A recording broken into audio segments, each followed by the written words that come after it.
Chapter 8, Your Active Income Vehicle, Quadruple Digit ROI.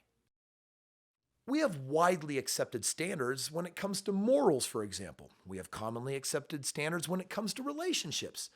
Yet we don't have commonly accepted standards when it comes to business. So we invent our own, but we don't know which standards work and which produce or cause problems. As a result, business owners attempt to reinvent the wheel and learn by constantly failing. How exhausting! To help illustrate the differences in traditional failing standards and those used by thriving businesses, we're going to use these two terms, a surviving business and a thriving business. Now, just so we're clear, surviving businesses are in survival mode and they are notorious time stealers.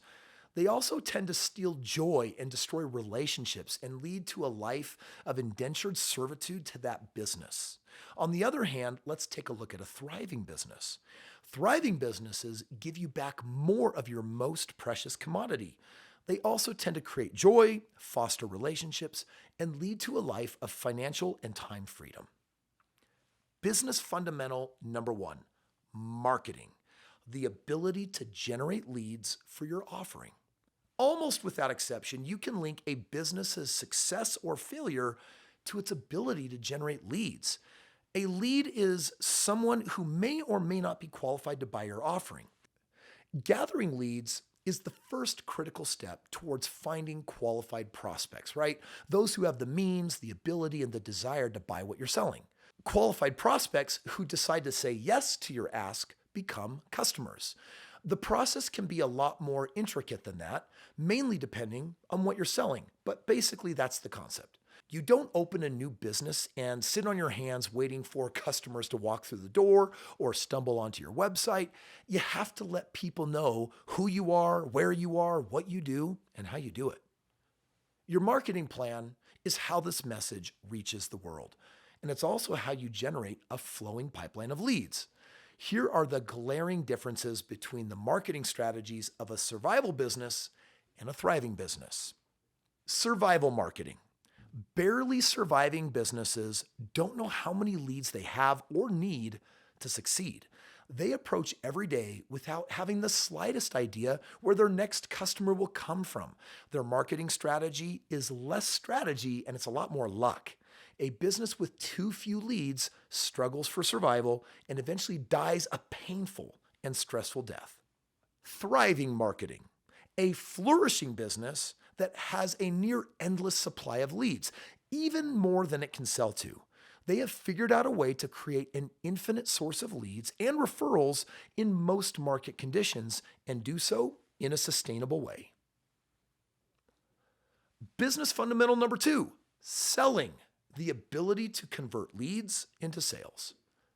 Every revenue-producing transaction in a business requires some type of sale. You don't even have a business until you start selling something. However, selling can be challenging and immensely intimidating depending on the product or service and because of the stigma attached to the word itself. Here are the most striking differences between the selling mentality in a surviving business and a thriving business. Survival selling. Business owners mistakenly believe that the mere act of offering products or services is the same as selling. People only buy from other people and businesses that they like, know, and trust. And those factors require intentional effort to manifest. Pushy sales tactics and hard closes are a thing of the past, but some businesses didn't get that memo. You have to work on communicating the value of what you offer to your prospects. Businesses in survival mode also make the mistake of hinging their success on the person's talent doing the selling. Thriving selling. On the other hand, a profitable business has a product in high enough demand that in many ways it sells itself, thanks in large part to effective marketing that generates only the best qualified leads. These are products or services that don't require pushy or high-pressure sales tactics to move. Selling in today's flooded marketplace has to feel natural, comfortable, and rewarding for all parties involved. Let's talk about a phrase I'm sure you've heard, which is sales funnel. Definition time. Sales funnel. Noun. The ideal path potential buyers take to become customers. A way to track leads through the 4 primary sales stages, from awareness to interest to desire to action, and align your marketing and sales processes accordingly, also called a purchase or conversion funnel. Now, what I want you to do is imagine an inverted pyramid, and that's kind of what a funnel can look like. And at the very top is where all your prospects are, and it starts with awareness. How do you get the word out and tell people that you and your product and your service exist? From awareness, it funnels down into interest, and you're going to have fewer people that are actually interested once they become aware of your product. But from interest, you're then going to see and develop desire. People that say, wow, I'm not just interested in your product. This is something that is desirable to me. This is something that I actually want.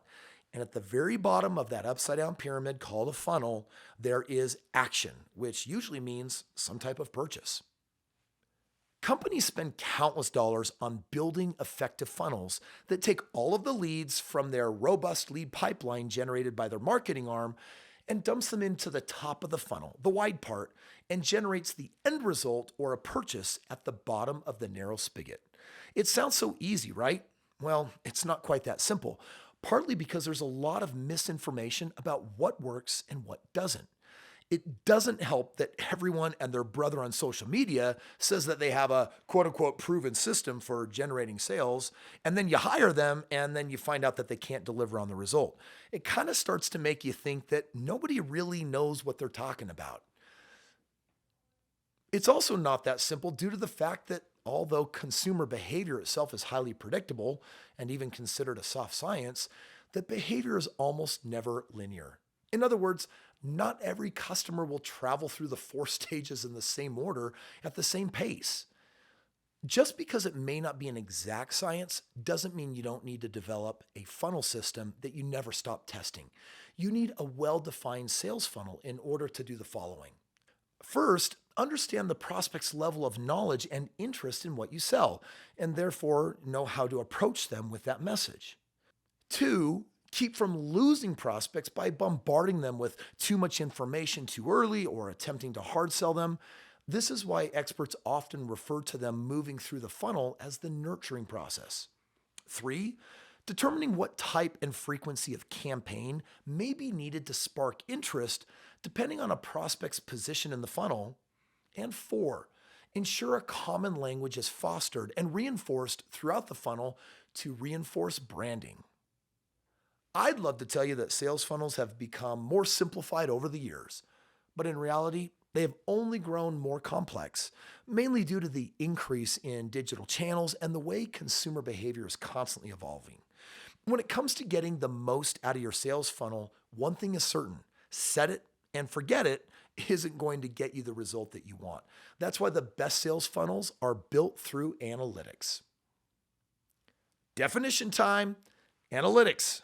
Noun, a way to compute data that highlights meaningful patterns, answers key business questions, uncovers relationships, and predicts outcomes that help automate future decisions. According to a Salesforce.com report, nearly 70% of sales teams say that they now regularly use data insights on sales, customers, and prospects to constantly adjust their funnels and keep the nurturing process healthy and flowing. Later on in this chapter, you'll learn about key performance indicators, KPIs, based on numbers called critical drivers that can help show you why a business may be thriving or simply surviving. These numbers will become instrumental in the analytics process as you develop and refine your sales funnel. If you want to run a thriving business with minimal time commitment, get used to crunching numbers because a healthy sales funnel lives and dies by those numbers. Business fundamental number 3, fulfillment, the ability to deliver your product or service. With today's cutthroat competition, the product or service that you supply must be superior, and the way that you deliver must be exceptional. Amazon Prime's unprecedented order fulfillment, speed, and accuracy changed the standards for fulfillment across the board, particularly for tangible products. Also consider online reviews and word of mouth. People can almost instantly evaluate whether a product or service is valuable or worth the investment in our digital world. You should be striving to be the best at what you do. In other words, your goal is to create the most value for people when they receive your product or service. Here are the differences in fulfillment processes between a survival-minded business and a thriving business. Survival fulfillment. A surviving business uses a fulfillment process that is too expensive for both the owner and the customer. Or if it's cheap for the company, that cheapness comes at the cost in terms of delivering subpar results to customers in the form of slow, unreliable deliverables and more. It represents a whole slew of frustrations and causes sales to be lost on the back end, and also causes customer retention to be far lower than necessary. The bottom line is most solopreneurs whose business owns them spends 90% of their time dealing with fulfillment instead of marketing and selling. Thriving fulfillment. A prosperous fulfillment process has a premium product or service delivered at a price that gives you a healthy margin. This results in both excess cash and time. The fulfillment of a service or electronic product is seamless and polished. Physical products are delivered with care and in a way that shows how valuable you view both the product and the customer. Communication is constant throughout the entire fulfillment process. The three fundamentals in action. We're going to do an example with a physical product. We're going to call it a bicycle shop. A new bicycle shop chooses to market to its potential customers through newspaper ads, online ads, social media marketing, and Groupon.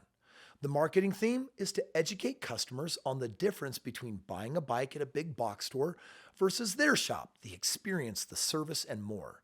This approach allows them to target their demographic quickly and weed out those who would not be a good fit. Coupons and specials bring people in the door and to their online shop. The quality, selection, craftsmanship, and service offered are what makes the sale. Also, the shop only hires employees who are passionate about outdoor exercise and cycling. Fulfillment occurs immediately upon purchase. If there's a custom order, the shop stays in regular contact with the customer. It informs them systematically exactly when their custom order will arrive. They schedule a particular date and time for the customer to come to pick up their new purchase. Let's do another example with service as the product using a law firm. A law firm chooses to actively market their services via television, radio, billboard, online, and social media marketing. They also employ a referral program where existing clients are compensated with complimentary hours or other services for providing the firm with qualified referrals. Their marketing goal is to inform the surrounding area that the firm specializes in injury law. They also focus on customers who may not have sufficient funds to pay hefty retainer fees. When a lawyer meets with a potential client, that lawyer listens intently and shares success stories related to that potential client's own issues.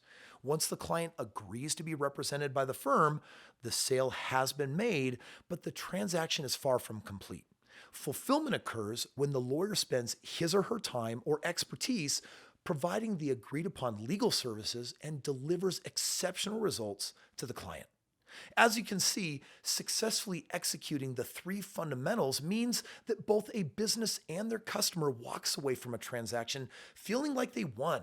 It should be a mutually beneficial experience that all parties involved would be more than willing to have again.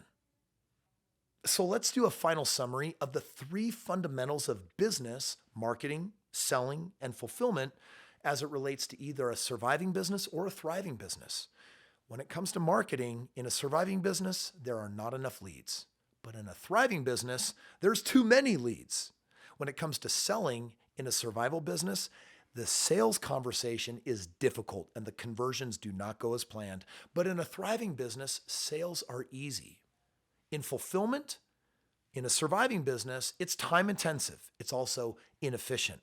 But in a thriving business, fulfillment is often outsourced and it is hyper efficient. Once you begin evaluating a potentially thriving business and developing marketing, sales, and fulfillment processes, that is excellent progress. Next, your potential business must pass the Thriving Business Test by meeting 5 standards for selection. Moving on to number 2, how to choose. The 5 standards for selecting a winning business. There are 5 standards that every winning business possesses. If you adhere to these 5 standards, you'll find that successful entrepreneurship is much easier than you think. You'll also have a higher likelihood of success. Here's a brief summary before we dive into each one. Number 1, profits. Look for profit margins that are 25% or greater. Number 2, leads. Ensure that you can procure abundant lead sources. Number 3, simplicity. The business model must be stunningly simple. Number 4, delegation. Operations must be easily delegated to others. And number 5, customer focus. Your passion should be for the customers, not for the product. Standard number 1, large profit margins. Select a business with a minimum of a 25% profit margin or greater. Most small businesses today simply aren't profitable enough. In fact, as many as 86% of all business owners net less than $100,000 per year. The problem could be what they sell, or the problem could be the inherent expenses in selling the product or services. My rule of thumb to avoid a disappointing business venture is to strive for a 25% profit margin or more. At the end of the week, month, or year, the profit margin is the amount of dollars that will find its way back into your pocket. And that is why you need to know that number and protect it fiercely. And stay away from any and all businesses that don't deliver my bare minimum standards of 25% net margin or greater. While it may be true that giant companies like Walmart, Target, and Ford bring in a scant 3.9 to 5.2% net profit margin, you can't afford such small numbers as a sole proprietor. It would require such enormous gross revenue that it honestly would not be worth your time, effort, or energy. Let's talk about survival profit margins versus thriving profit margins. You see, most businesses run on a 10% margin. Some experts claim it's even smaller than that, possibly closer to 7%. That means they keep a dime or less for every dollar they collect. That also means that you have to do $1 million worth of business just to make $100,000. This profit margin is too low because the numbers are stacked against them. Whereas in a thriving profit margin, a winning business has at least a minimum of a 25% profit margin. Make this your minimum standard before even considering a business venture. You will automatically make 2 or 3 times more profit than a typical company if you do. So you know that you need a 25% profit margin or greater, but Kris, how do I do that math? How do I actually know what my profit margin formula is? It's very simple. You're going to take your profit and you're going to divide it by your revenue. Now remember, your profit is what you keep and your revenue is the total money that came in the door. So if I divide my profit by my revenue and I times it by 100, that's going to give me my profit margin in the form of a percentage. Let's talk product revenue. This is the payment received for selling the product. And let's assume in this example that you're selling a product for $200. So when someone buys that, your company receives $200 of gross revenue. Now let's take a look at the product expenses, right? The cost of selling your product. And there's a few items here that you want to be aware of. The first one is the product cost. And let's assume in this example that the hard costs of your actual product for you to acquire it at wholesale is $80. Even though you're selling it for $200, it's $80 for you to get it or make it, etc. Then on top of that, let's also factor in some ad costs, okay? There's some kind of marketing expense, as well as the fact that you got to pay somebody a commission maybe to sell it for you. So we're going to assume that ad costs and sales commissions are a total of $40 additional dollars. And then we've got shipping and handling. And maybe as a perk, you're throwing that in and it's a part of your sales strategy, but you still have to pay it. And let's assume that that's an additional $20. Well, let's add up the total expenses. I've got $80 to acquire the product. I've got $40 to market and sell it. And I've got $20 in shipping and handling. 80 plus 40 plus 20, that's $140 of total expenses. So now let's take a look at the product profit margin. This is a percentage that represents your net profits after expenses. Remember, We produce $200 of revenue when we sold the product, but I have to subtract out my $140 of expenses to figure out my profit. And $200 minus $140, that equals $60 of profit that's netted from the sale. So my profit margin is $60 on $200 of revenue times 100. Because remember, profit divided by revenue times 100 is going to tell me my profit margin. So you pull out your calculator, you go 60 divided by 200 times 100, and it tells you that it is a 30% profit margin. That's the percentage of revenue that you get to keep at the end of the day. And notice that it is above 25%. This should put a smile on your face.